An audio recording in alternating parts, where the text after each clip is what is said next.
Meir Salom.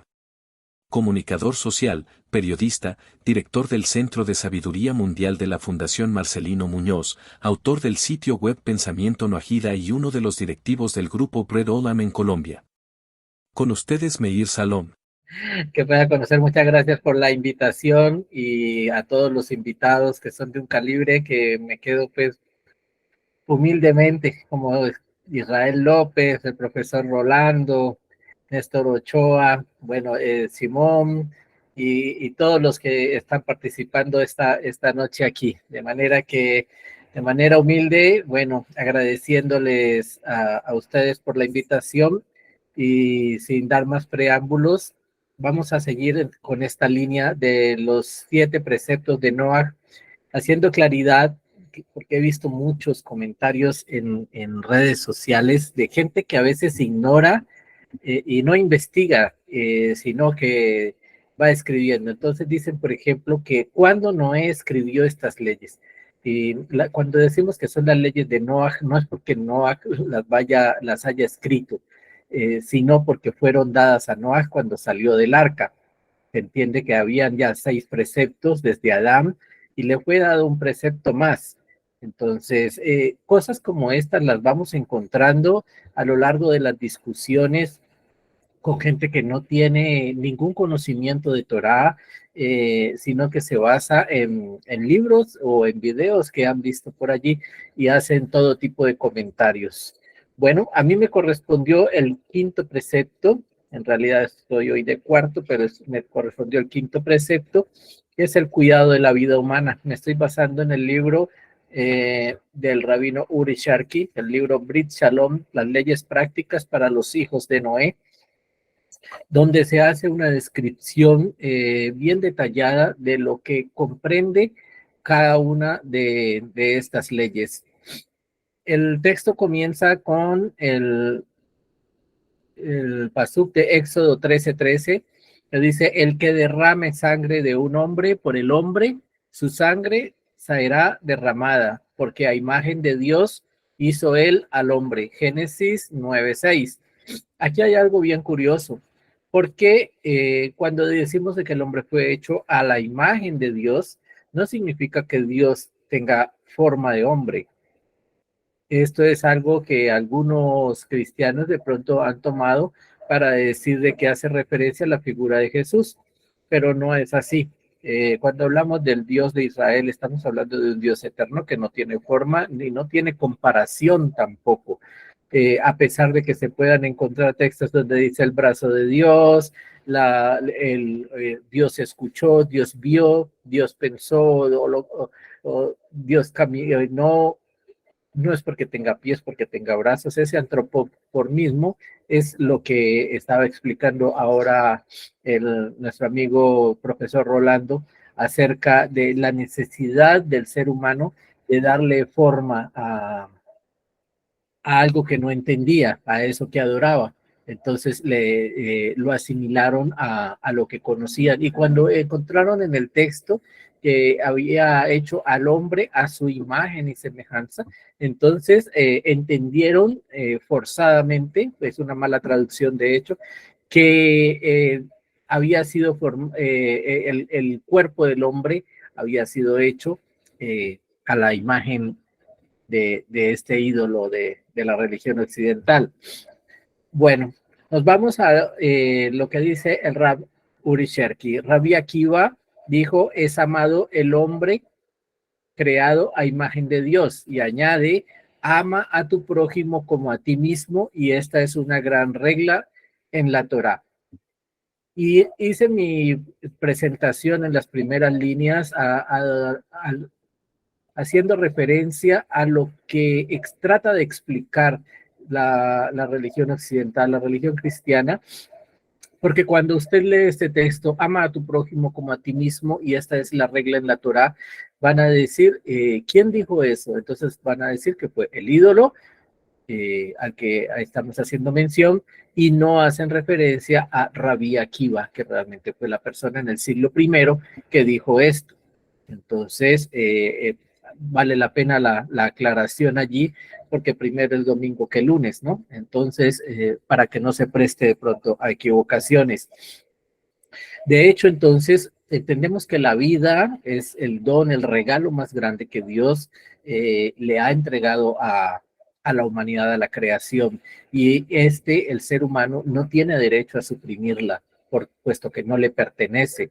Por lo tanto, quitar la vida a una persona o incluso quitarse la vida propia transgrede el precepto del Creador. El castigo de un asesino indudablemente es la muerte, pero es la muerte en manos de un tribunal. Siempre será castigada la muerte que está dada por fuera de las cortes de justicia. Mucha gente pregunta en esta guerra de Israel con Hamas, ¿por qué están llevando de nuevo los prisioneros capturados a Israel, a llenar las cárceles otra vez con prisioneros terroristas? Y es precisamente porque el judío es muy estricto en cuanto a esta percepción. Los soldados, a pesar de que en la guerra están dadas las condiciones y se acepta que un soldado mate a un enemigo en el campo de batalla, siempre y cuando lo pueda evitar, está en el deber de hacerlo. Entonces, si el enemigo en el campo de batalla se rinde, pues los soldados no van a dispararle. Por más rabia y más conceptos que tenga en su mente, estos principios de Torah que están arraigados desde sus ancestros y el entrenamiento disciplinado de las fuerzas de defensa, hace que los soldados obedezcan este principio humanitario de no dispararle a un enemigo que se está rindiendo. Obviamente hay casos aislados, hay casos de fuego amigo, a veces en el campo de batalla se toman decisiones apresuradas y todo eso corresponde juzgarlas entonces a un tribunal en el caso de que se viole alguno de estos derechos. Ahora que estamos hablando de derechos, recientemente estábamos discutiendo de pronto en alguna de las reuniones cómo los mismos principios de los derechos humanos estaban basados por esa emancipación judía en la Francia del tiempo de Robespierre, cuando se empezaron a redactar los derechos humanos. Entonces hubo un conglomerado de obispos, de gente, clérigos, que empezaron a redactar unos a favor y unos en contra. ¿En contra por qué? Porque el clérigo que defendía, que estaba del lado de Robespierre, estaba diciendo que había que darle también igualdad de derechos a los judíos, dentro de ellos también estaba darle igualdad de derechos a los negros y también a la gente homosexual. Y ese fue uno de los grandes desafíos de las discusiones que se dieron cuando se establecieron los derechos humanos universales. Finalmente, como lo sabemos, el pueblo judío salió favorecido con esto y por eso se dice que los principios que están establecidos en la declaración, en la Carta de los Derechos Humanos, son principios no ágidas, porque fueron influidos por los judíos de esa época y al ser universales, tienen plasmados los principios universales de estas 7 leyes que estamos estudiando en la noche de hoy. Entonces, los judíos de Francia no dijeron que había que enseñarle judaísmo a todo el mundo, sino que hicieron ver al mundo desde esa época, estamos hablando como de 1739, 1740, que había la necesidad de que el mundo conociera la posición de la Torá, o sea, la posición de Dios, frente a lo que debería de regir ética y moralmente el comportamiento de las personas, con unos conceptos de equidad y de igualdad y sobre todo de respeto hacia la vida. Dentro de las prohibiciones del asesinato está el aborto. Mucha gente pregunta que si el aborto es permitido o no. Y está también prohibida la eutanasia. Entonces, hay gente que dice, bueno, entonces a partir de qué fecha de la formación del ser humano se permite el aborto. Realmente no está permitido ni siquiera desde el primer día, pero si se estima que la vida más o menos empieza a consolidar en el cuerpo a partir de las 40 semanas, entonces es relativamente permitido única y exclusivamente si la salud de la madre se ve comprometida. Entonces es decisión del médico, es decisión de la madre y es decisión del rabino si se tiene a la mano, en el caso judío, o cuando lleguen y existan por fin las legislaciones no ágidas, de la persona que imparte la ley no ágida también va a tener voz y voto allí. Cuando se da el consenso de esos 3 votos para que haya el consentimiento del aborto, solamente para salvar la vida de la madre. En la eutanasia no está permitido acortar la vida de las personas. Hay gente que habla de la muerte digna, que hay que dejarlo morir, y bueno, sí hay que permitir que la muerte siga su curso, tratar de aliviar los dolores para que tenga una vida digna, pero en ningún momento practicar alguna actividad médica como inyectarle algo que acelere su muerte o aplicarle de pronto un gas o algo que algunas personas lo llaman una muerte digna, y es algo así como un suicidio asistido con pleno consentimiento. Esto sí está completamente permitido y hay una razón en la Torá, y es porque realmente nosotros como seres humanos no alcanzamos a medir la dimensión de cuál es la misión que nosotros tenemos en este mundo. ¿Por qué Dios nos mandó con esas pruebas, bajo esas circunstancias? Entonces, una persona que está sufriendo una enfermedad muy penosa, que está sufriendo con dolores, realmente esta persona está elevando su espiritualidad, está de pronto corrigiendo factores que tal vez tengan que ver con su propio carácter, con su pasado en vidas pasadas, o tiene que ver con la corrección de ciertas circunstancias a nivel familiar y que tienen que ser llamadas la atención. Y bueno, son cosas que nosotros desconocemos porque están única y meramente en la voluntad del Creador.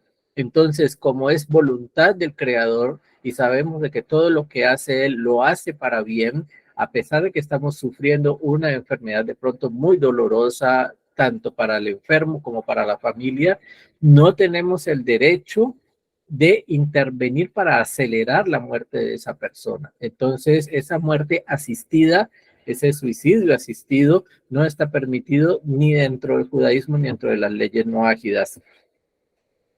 Eh, Hablábamos entonces de que no debe detenerse la vida de una persona que sufre esta enfermedad. La administración de medicamentos para aliviar el sufrimiento está permitida siempre y cuando que estos medicamentos sean para aliviar el dolor, para llevar una vida digna, pero que no causen la muerte de manera directa. Incluso en situaciones en las que legalmente esté permitido no continuar tratando a un paciente que se está muriendo, cuando ya los médicos dicen no hay nada más que hacer, los dispositivos de reanimación, así como estas máquinas cardiopulmonares, de respiradores artificiales y todo tipo de alimentos líquidos y intravenosos, cuando decimos que un paciente ya está intubado, a pesar de que está inconsciente y no se puede hacer ya nada por él, no se deben desconectar hasta el momento de la muerte. Ese es uno de los factores muy importantes porque hoy en día las sociedades médicas están luchando en los países para que haya una legislación que acepte este tipo de práctica, y allí miramos entonces, el Noágida puede preguntarse si nosotros como Noágidas debemos aceptar las leyes de una nación, entonces ¿por qué no podemos programar la eutanasia de un ser querido si está dentro de la legislación de la nación? Pues bien, cuando se plantean estas 7 leyes, hay que tener en cuenta que a pesar de que el Noágida deba cumplir con las leyes de la nación, tiene una obligación primaria que es con las 7 leyes noágidas. Cuando alguna ley de la nación entra en discusión con estos 7 principios, entonces debe prevalecer el principio divino que está en la Torá. No porque se lo esté ordenando o le esté habilitando la ley de su país, entonces él se puede pensar en libertad de hacerlo.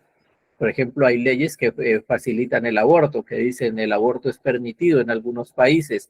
Y para la mujer y para el hombre no ágida en ese hogar, cuando tienen que tomar la decisión, no pueden ampararse en que la ley se lo permite, porque esa ley de ese tribunal va en contraposición a estos preceptos no ágidas.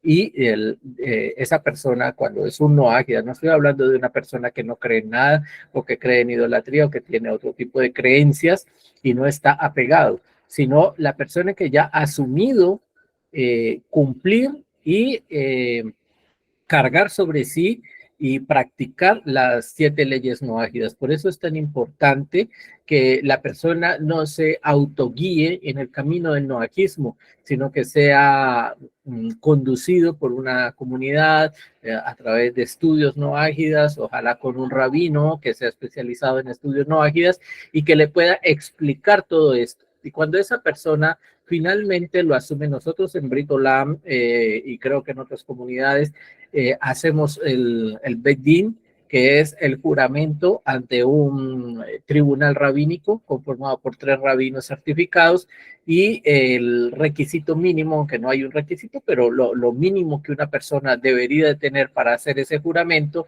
es no solamente tener la convicción de lo que está asumiendo, que es un juramento ante Dios, sino que tiene claro por lo menos esto de los 7 principios no ágidas, y además de esto, los 13 principios de fe del judaísmo.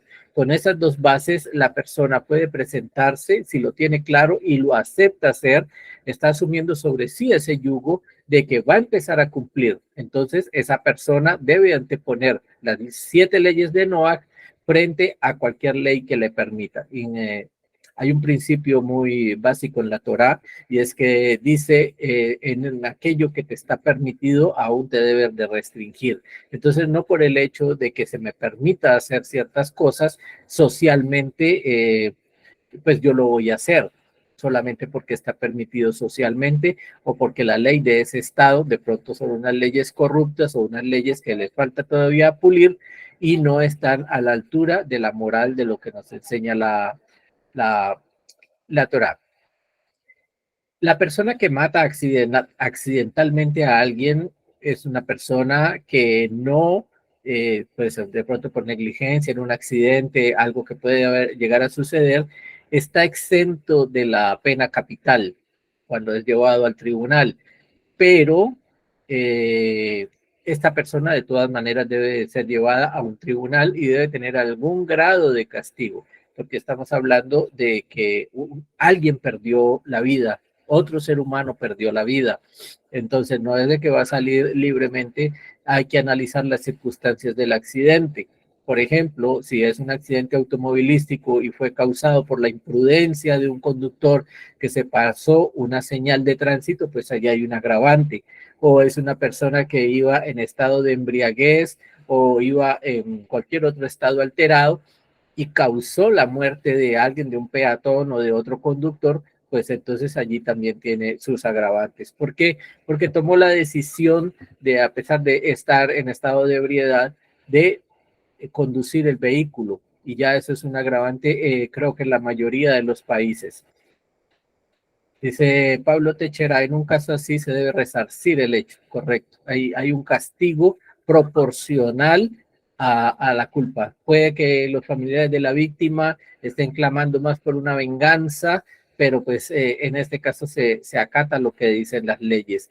Y en el último caso, todo se deja en la justicia celestial. Una cosa es que a nosotros nos juzguen aquí en la tierra y que de pronto digamos que salga, entre comillas, favorecido con una pena mínima, incluso que le den la casa por cárcel y que le den todo tipo de beneficios. Pero así como se hace un juicio en la tierra, también hay un juicio celestial. Y de ese juicio celestial, de pronto la justicia es un poquito más severa, ya que conoce las causas. Y es que en la Torá lo que nosotros enseñamos es que prima más la intención con la que se hacen las cosas que el hecho en sí. Entonces, volviendo al caso del soldado, Hay gente que ahora, y hago mucha referencia a la crisis que se está viviendo en Oriente con la guerra de Israel y de Gaza, porque es un hecho, es una situación que ha permitido que afloren muchas cosas, muchas preguntas y muchas cosas que estaban guardadas en el corazón y en la mente de las personas.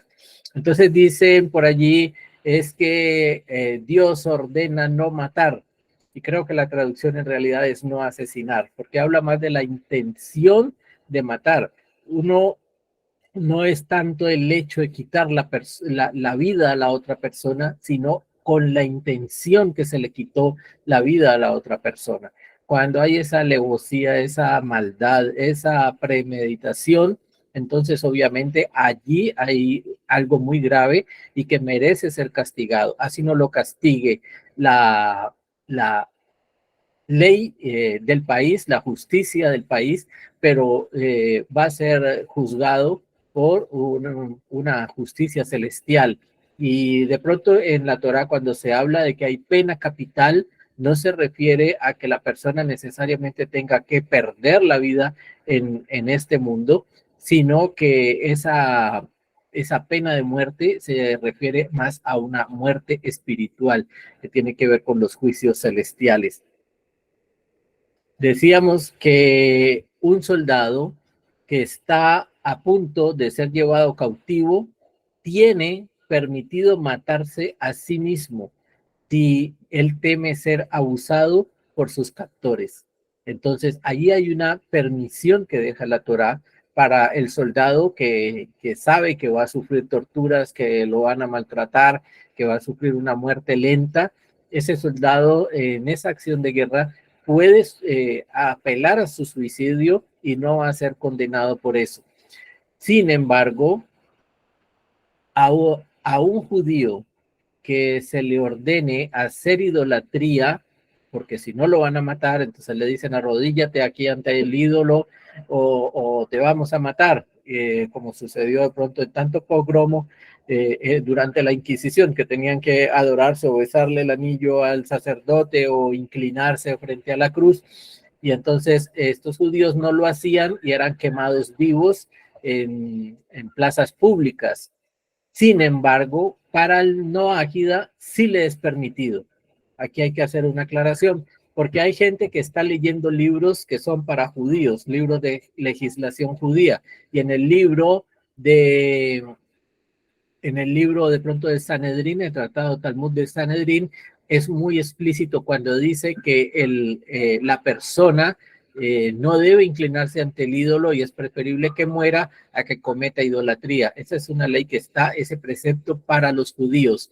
Sin embargo, para el no judío, para un Nei Noach, así haya hecho el juramento ante Beit Din y haya jurado ante Dios que va a cumplir y le están obligando a hacer la transgresión del juramento de la idolatría, esta persona no está obligada a perder su vida. Puede transgredir algo que tenga que ver de pronto con idolatría, con incesto, no debe entregar su alma para provocar que lo maten, ya es una cuestión moral, si lo hace o no lo hace, pero quiero hacer la claridad de que en los tratados que tienen que ver con Nei Noach no está obligado a hacerlo, no está obligado a entregar su alma. Y esto es importante porque entonces se está hablando de que hay una legislación para el judío y hay una legislación para el Nei Noach. Y es importante conocer las fuentes porque se va a prestar a muchas confusiones y sobre todo en redes sociales, que es cuando la gente toma de un libro de aquí, toma de un libro de allá, pero no realmente de una fuente rabínica oficial establecida. Entonces van a decir, es que la Torah dice, pero hay que mirar el contexto en el cual lo está diciendo. Y si eso lo sacó de pronto de la Gemara, o sea, que está escrito explícitamente en la Halajá, o lo está sacando de pronto de una discusión entre los Sadik, porque ustedes saben que hay comentarios acerca de algunos preceptos, y de pronto vamos a encontrar dentro de esos comentaristas que un comentarista dice que sí se puede y otros dos comentaristas van a decir que no se puede. Entonces, allí se presenta Esa temática, por lo regular, hacia el final de la discusión, se trata de establecer si es válido o no, y en el último caso de que no sea posible llegar a una idea clara de si es permitido o no, entonces la persona debe dirigirse a la alajá para poder decir qué es lo que dice la alajá, y contra eso sí no hay nada, es estricta, pero hay una alajá para el que no es judío, para el Nei Noach, y hay una alajá para el que sí es judío, y es importante hacer eso. Alguien preguntaba que cuando son plagas, de pronto, y estas empresas de fumigación que matan roedores, serpientes, hay campañas para controlar la población de anacondas, de pronto en la Florida, en las zonas del sur, de cocodrilos. Entonces, dice que cuando existe este tipo de plagas que ponen en peligro la vida humana y se hace de esta manera controlada y de una manera también indolora, entonces también está permitido hacer este tipo de erradicación de las plagas para, para salvaguardar la vida de las personas. Es el privilegio. Siempre va a primar la vida de las personas. Y aquí miramos entonces de que viene una serie de derivaciones del hecho de quitar la vida. ¿Qué es quitar la vida? Quitar la vida puede significar muchas cosas.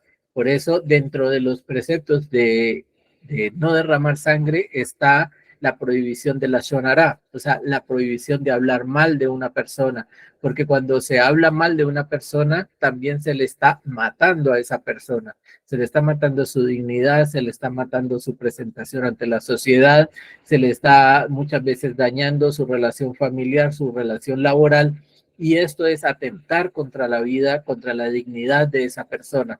Entonces, hay gente que dice, no, pues es que él solo es chismoso o ella es chismosa, pero no le está haciendo daño a nadie, pero en la Torá, ese chisme, cuando es malintencionado, cuando busca causarle mal a una persona, hacerlo quedar en vergüenza, es considerado también como un asesinato. Otra de las derivaciones que es importante traer aquí, y son varias, no son miles, como leí por ahí que decía que son miles de derivaciones, no, no son tantas, no son ni siquiera cientos, son unas decenas de derivaciones, pero es importante entender, por ejemplo, que en la Torá el hecho de ser pobre es considerado como estar muerto. Entonces, una persona que hace acciones para empobrecer a otro, pues también le está asesinando. Una persona que no le permite de pronto a un trabajador suyo progresar, llegar, tener sus cosas, no solamente le está robando, como explicaba ahorita Nehemías, sino que se está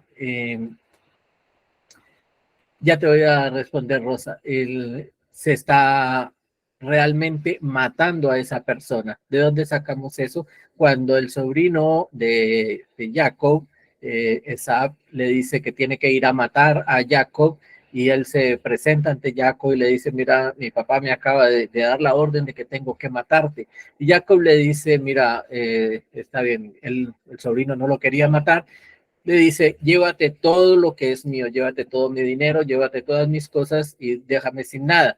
¿Por qué? Porque en esta alhaja, una persona pobre es como si estuviera muerta, de tal modo que el sobrino pudo regresar donde sabe y decirle, Jacob está muerto, y realmente era pobre, estaba en la ruina, arruinado completamente, pero allí no hubo transgresión de la alhaja. Entonces la persona que impide, que le quita o que hace todo lo posible para que su prójimo no progrese, y de pronto esto va dirigido hacia los políticos eh, con sus filosofías y sus prácticas que hacen que cientos de pueblos vivan sumidos en la pobreza mientras ellos se enriquecen, entonces deberían ser juzgados también por esto, porque eso es como un asesinato. Nosotros les llamamos en mi país como asesinos de cuello blanco.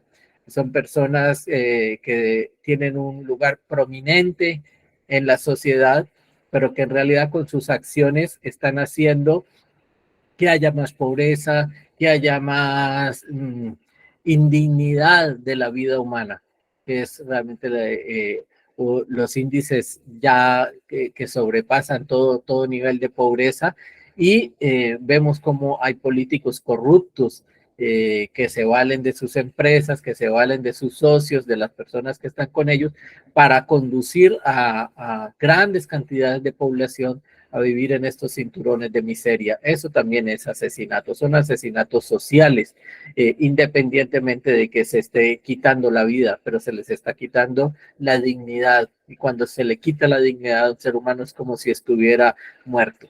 Y ya para terminar, en el lado positivo, las conductas apropiadas. Siempre se deben apoyar todas las campañas humanitarias que traten de restablecer los derechos, sobre todo a los niños, a las mujeres, a las personas que están en condición de calle, aquellos que han sido los abuelitos que son abandonados de pronto en los hospitales, en los ancianatos. Siempre hay que hacerle una restitución de derechos, y en esa restitución de derechos es como devolverles la vida. Siempre tratar de apoyar todo este tipo de obras que trabajan por la dignidad del ser humano, por la equidad. No estoy hablando aquí de feminismo ni de otro tipo de movimientos que son tan criticados hoy en día, pero sí mirar la intención y la efectividad del impacto social que esto puede llegar a tener. Las campañas, yo trabajé mucho tiempo en los comités de prevención de desastres. Todo lo que tenga que ver con el cuidado de la vida humana entra dentro de este precepto por el lado positivo. Cuando yo estoy trabajando en campañas que ayudan a prevenir los accidentes laborales, que ayudan a prevenir y a mejorar las condiciones de trabajo, diciéndole y enseñándole a la gente el uso adecuado de los implementos de seguridad, como usar guantes, como usar sus gafas, como usar un casco de protección, un arnés de seguridad, como crear de pronto condiciones para trabajar en alturas, en sitios prohibidos, de pronto que tienen contaminación auditiva, o contaminación por temperaturas, o porque se pueden respirar gases tóxicos. Todo este tipo de normas que hoy en día, gracias a Dios, se están extendiendo a nivel mundial, entran dentro del el lado positivo de esta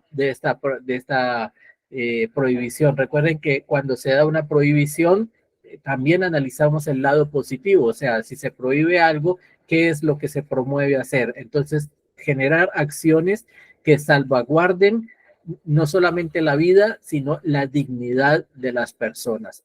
Por allí doña Rosa me estaba preguntando con el control de natalidad. Para el judío está prohibido utilizar cualquier tipo de control de natalidad que sea distinto a un método natural, porque les fue dada la orden de crecer y multiplicados. A Noé también le fue dada la orden de crecer y multiplicados. Sin embargo, allí hay diferencias entre la postura de algún rabino con la de otro. Yo siempre digo, la persona que tiene ese tipo de dudas debe de consultar con su rabino. No tengo rabino, entonces debería de consultar con un rabino, pagar la consulta, no sé, y mirar qué te dice, para que sea la responsabilidad de esa persona que te conoce, que conoce tu condición, que conoce a tu esposo, que sabe de dónde vives, cómo vives, y si verdaderamente necesitas y qué tipo de control de natalidad, por qué lo estás haciendo, si ya tienes hijos o si estás pensando tenerlos en el futuro. Todas esas cosas son tomadas en consideración para poder emitir un fallo, pero no se puede exponer así en forma general una advertencia. Bueno, creo que eso ha sido todo por esta noche. No quiero extenderme mucho, pero básicamente quise dar como el lado negativo y el positivo. Sabemos que hay gente que está en la línea, y las preguntas, si nos dan tiempo, las podemos contestar hacia el final. Así que, Nehemías, adelante. Muchísimas gracias.